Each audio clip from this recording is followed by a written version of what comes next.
scrambling quarterback, a lefty, is gone. If what I read is correct, is his brother going to be replacing him? His brother is replacing him. He's a sophomore, and he's he's super talented, and so throws the ball. He's a little bit different quarterback. He is a great athlete. He can move his feet, but he's not the runner that his brother was. But he's a better pocket passer than his brother was. So it's kind of that's kind of him. He makes plays with his feet. How he makes plays with his feet is moving in the pocket, and then he come out there running the other day against Corsicana and had a big gain too. But his brother would run left, right, and then run backwards 30 yards and then throw it 40 yards for a 10-yard gain, and he'd drive you nuts. And we don't see that, but we see a better thrower, and he's a really good player. Is he a lefty? He's a righty. Okay.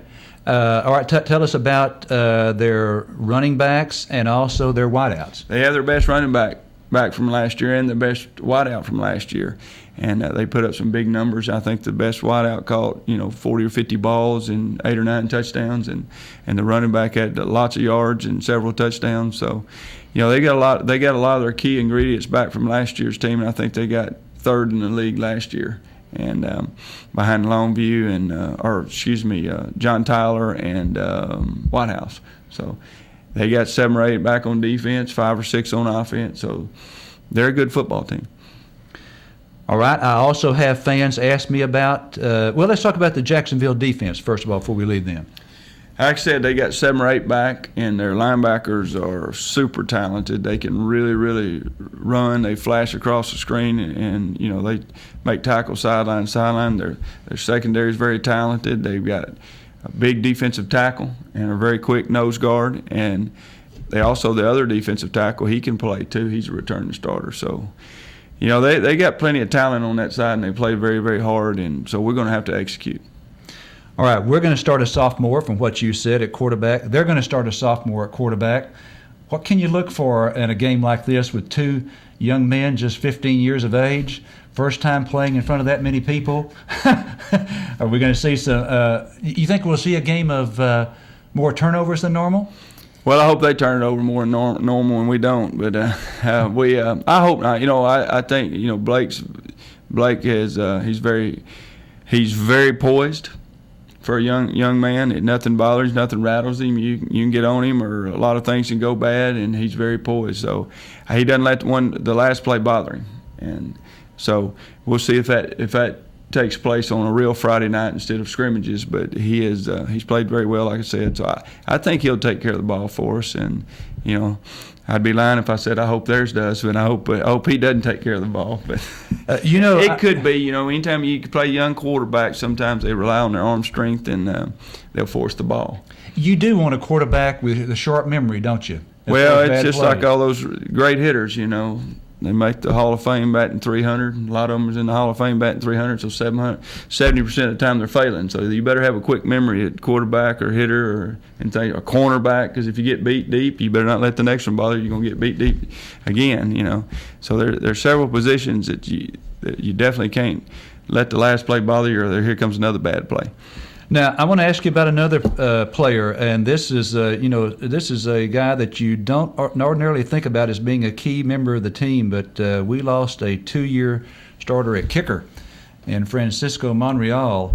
Tell us who's going to be there and how's he looking? Jimmy Gonzalez, we brought him up. He was a freshman kicker last year. We brought him up in the playoffs, so he kicked for 6 straight weeks there. And, I didn't know he kicked. We didn't kick extra points. We just kicked off, and then he kicked a 42-yarder in pregame one time, and I said, this guy is going to be all right. His leg is a lot stronger than Francisco's at this age. Now, he's not as strong as when Francisco was a senior, but so if he'll keep progressing, he's going to be really, really good, and we feel really good with him right now. He hit every field goal we attempted the other night, and he's hit every extra point, so. And we feel really good with him, and our deep snapper Major Harris has snapped it very well and on the punt, so and the extra point. So we feel confident in those things. We got to win the special teams and win the turnover war or turnover battle to have a shot.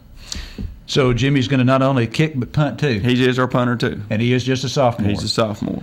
All right, I've had fans ask me about chalk talk. And in previous years, you've let the season sort of get underway a few weeks before starting that. You had any ideas, any time to think about that yet? It's the Monday after Labor Day. Okay.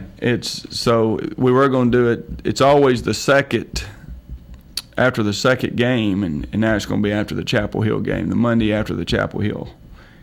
So I'm not real sure what date that is, but I'll have a date for sure next week. I think it's around the 12th or something. So it'd be the Monday after the third game. Because third game, week 2. You're right, exactly.